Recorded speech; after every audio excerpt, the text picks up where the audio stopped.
Assalamualaikum warahmatullahi wabarakatuh. Perkenalkan, nama saya Febri Nurwijayanto, NIM 19136065. Pada kesempatan kali ini saya akan membahas mengenai model spasial mitigasi bencana longsor di Kecamatan Muara, Kabupaten Tapanuli Utara.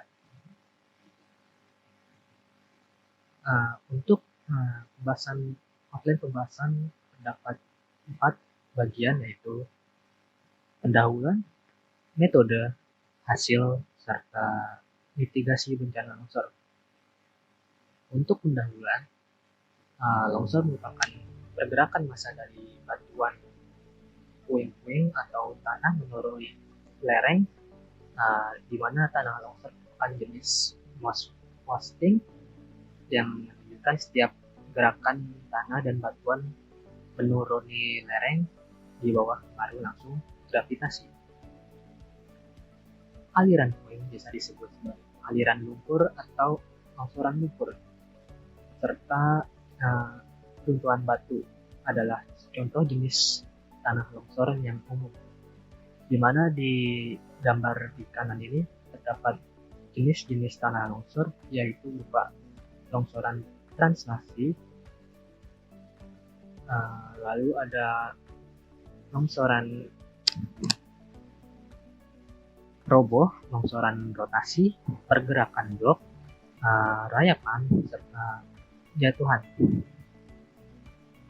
Dan longsor dipengaruhi oleh berbagai faktor, yaitu curah hujan yang tinggi, lereng yang terjal, tanah yang kurang padat dan tebal, serta jenis penggunaan lahan yang rentan seperti sawah, ladang, lahan terbuka, dan semak belukar.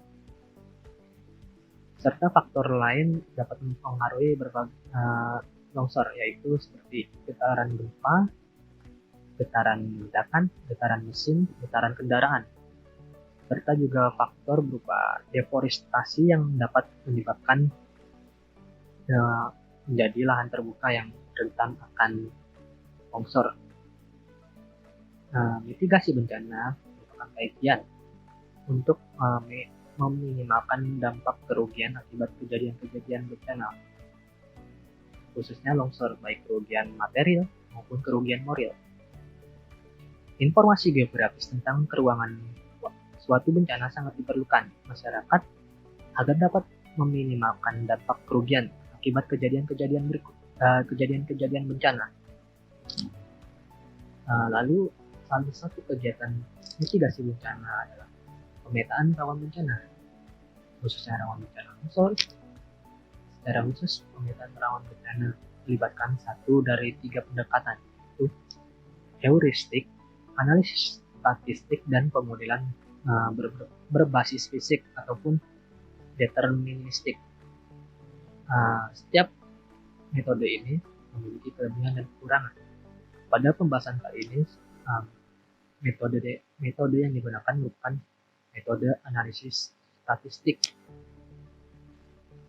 Secara umum, metode heuristik sesuai untuk skala peta kecil, metode statistik sesuai untuk skala peta menengah, serta metode deterministik sesuai untuk skala yang besar. Lalu untuk metode yang digunakan ini merupakan pemodelan menggunakan maksimum entropi atau MaxEnt, yang merupakan sebuah metode dengan konsep pembelajaran mesin ataupun machine learning yang sederhana untuk membangun suatu prediksi dari informasi yang belum lengkap.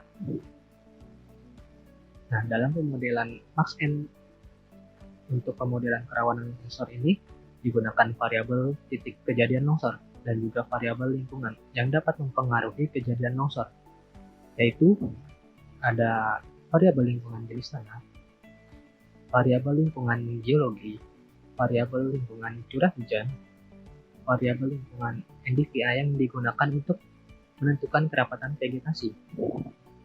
Lalu ada variabel lingkungan kemiringan lereng, variabel lingkungan penggunaan lahan. Nah, pada intinya metode MaxEnt ini pada tiap titik kejadian longsor terdapat pada nilai tertentu pada masing-masing variabel lingkungan. Kemudian analisa Max-M tersebut yang menggunakan pembelajaran mesin akan mencari daerah-daerah lain yang mirip dengan yang terdapat titik-titik koordinat kejadian longsor. Hasil dari analisis menggunakan pemodelan Max-M ini terdapat kurva logistik yang memiliki rentang 0 hingga 1, di mana 1 mengindikasikan probabilitas tertinggi dari kejadian sesuai dengan variabel prediktor tertentu, dan juga terdapat hasil area under curve, serta kurva respon untuk menentukan bagaimana setiap variabel lingkungan mempengaruhi pemodelan. Juga terdapat output berupa kontribusi variabel terhadap hasil pemodelan. Nah, untuk selanjutnya adalah bagian pembahasan atau hasil,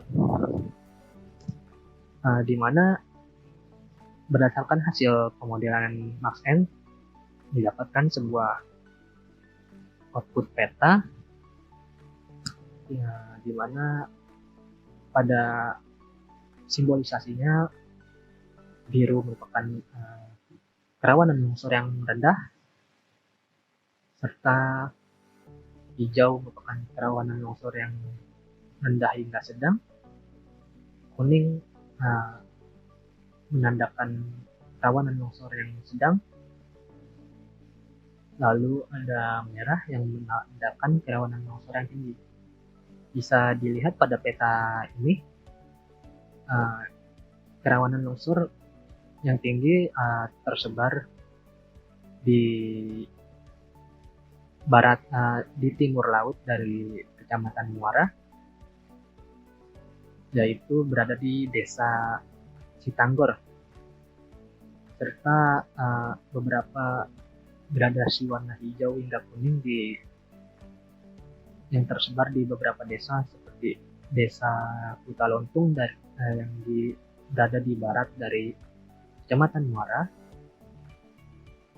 Lalu ada Desa Hutanagodang yang berada di sebelah timur dari Desa Hutalontung. Lalu ada Desa Aritonang sebelah timur dari Desa Hutanagodang. Lalu juga ada Desa Dolok Martumbur sebelah selatan dari Desa Aritonang, serta yang terluas berada di Desa Sitanggor, serta desa terdapat beberapa gradasi warna hijau di Desa Utaginjang di sebelah selatan dari Desa Sitanggor. Nah, pada tabel ini dapat dilihat luasan yang rawan longsor, di mana tertinggi berada di Desa Sitanggor, di mana luasan rawan bencana longsor yang tinggi seluas 27 hektar. Lalu ada Desa Sitanggor yang rawan longsornya sedang seluas 105 hektar. Desa Hutalontung kerawanan longsor yang sedang sekitar 25 hektar, dengan kerawanan longsor yang tinggi sekitar 0,46 hektar, dan desa lainnya yang rawan longsor sedang berupa Desa Aritonang, Desa Dolok Martumbur, Desa Utaginjang, serta Desa Hutanagodang, dan yang lainnya rawan longsornya cukup rendah. Lalu di sini terdapat kurva respon yang dapat menunjukkan bagaimana setiap variabel lingkungan mempengaruhi pemodelan, di mana pada variabel lingkungan geologi memiliki 4 jenis formasi, yaitu kode 1 berupa formasi batuan tuff, kode 2 berupa formasi batuan aluvium, kode 3 berupa formasi batuan pasir, kode 4 berupa formasi batuan metamorf berupa filit. Dan dari hasil tersebut dapat dikatakan kerawanan longsor yang tinggi berada di batuan metamorf berupa filit. Lalu terdapat variabel lingkungan penggunaan lahan yang memiliki 9 jenis penggunaan lahan, yaitu kode 1 berupa lahan terbuka, kode 2 berupa hutan, kode 3 berupa badan air, kode 4 berupa kebun tegalan, kode 5 berupa lahan campuran, kode 6 berupa sawah, kode 7 berupa semak belukar, kode 8 berupa jalan, dan kode 9 berupa pemukiman. Dan dari hasil tersebut didapatkan bahwa kerawanan longsor yang tinggi berada di penggunaan lahan jalan, lahan campuran, dan sawah. Selanjutnya terdapat variabel lingkungan NDVI yang merupakan data continuous yang memiliki rentang nilai 0 hingga 1, di mana nilai 1 berarti memiliki kerapatan vegetasi yang sangat rapat, dan nilai 0 tidak terdapat vegetasi.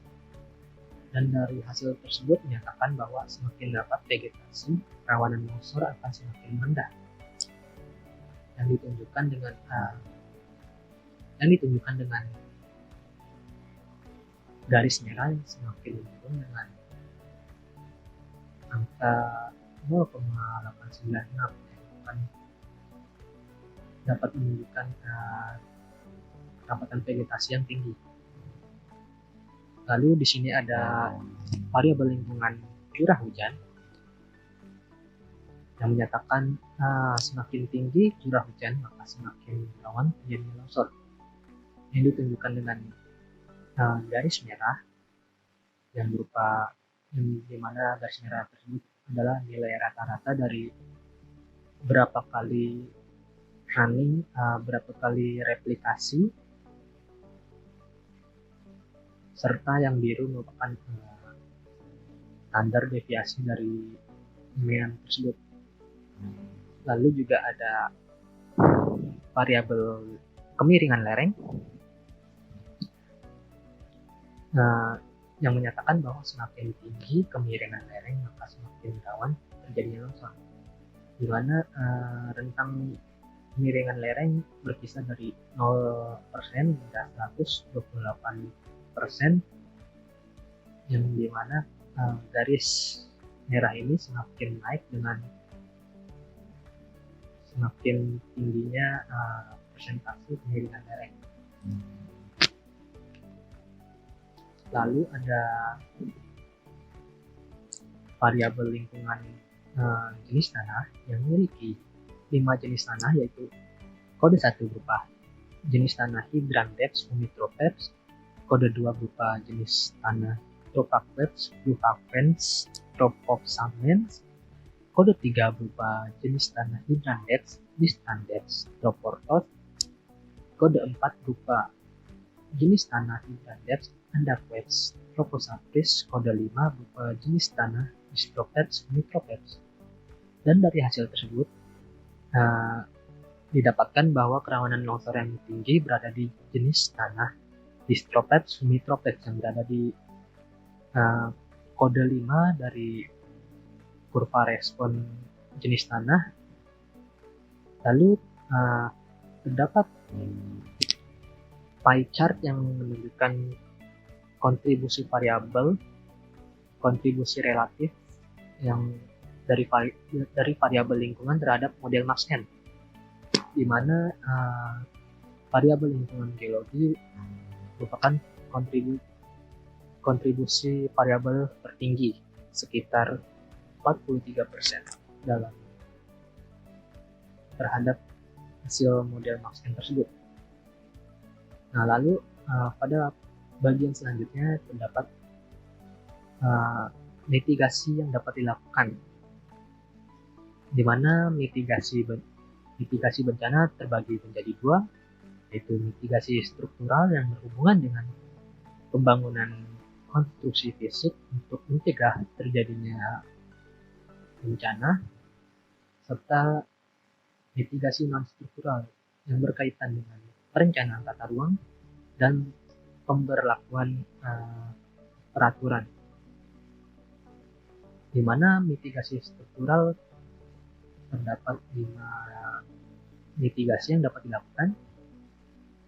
Yang pertama adalah membangun early warning system dan alat pemantau gerakan tanah pada kawasan rawan bencana longsor yang terdapat aktivitas manusia seperti kawasan permukiman, kawasan petani, dan kawasan-kawasan budidaya lainnya, di mana jika terdapat gerakan tanah yang dideteksi oleh alat pemantau gerakan tanah, terdapat peringatan yang dikeluarkan oleh early warning system tersebut. Lalu kedua ada teknik pengendalian longsor secara vegetatif, berupa vegetasi yang memiliki perakaran dalam yang mencapai batu perakaran rapat dan mengikat agregat tanah dan memiliki bobot biomasa yang ringan. Pada kawasan rawan longsor, kerapatan tanaman berbeda antara bagian kaki lereng, tengah, dan atas.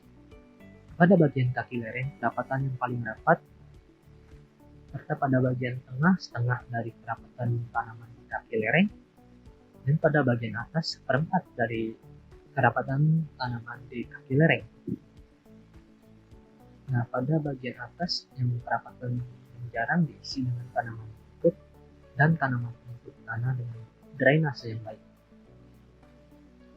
Lalu mitigasi ketiga yaitu upaya pengendalian dengan metode teknik sipil berupa penutupan rekahan, reshaping lereng, penguatan lereng terjal dengan bronjong kawat pada kaki lereng, dan perbaikan drainase baik permukaan maupun bawah tanah.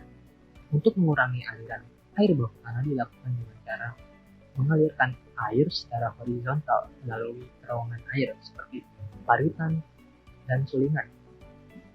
Lalu keempat ada mitigasi pembuatan dan penempatan tanda-tanda peringatan bahaya longsor pada kawasan rawan bencana longsor. Lalu yang terakhir ada membangun tempat-tempat evakuasi. Nah, untuk mitigasi bencana non-struktural terdapat 5 mitigasi yang dapat dilakukan. Itu pertama, menetapkan suatu overlay zone yang merupakan pertampalan antara kawasan rawan bencana khususnya longsor dengan rencana pola ruang berupa kawasan budidaya dalam produk hukum seperti rencana tata ruang berskala kabupaten atau kota seperti RT RW kabupaten atau kota dan rencana detail tata ruang, di mana ini bertujuan untuk mencegah kerusakan bentang alam yang menyebabkan longsor. Lalu kedua ada pelatihan dasar bencana bagi aparat dan masyarakat. Ketiga ada internalisasi penanggulangan bencana dalam muatan lokal pendidikan. Keempat ada pembuatan peta rawan bencana dan pemetaan masalah. Dan yang terakhir ada penelitian dan pengkajian mengenai karakteristik bencana. Nah, sekian yang bisa saya sampaikan, semoga dapat menambah pengetahuan dan wawasan teman-teman yang menonton video ini. Kalau begitu, saya pamit undur diri. Wassalamualaikum warahmatullahi wabarakatuh.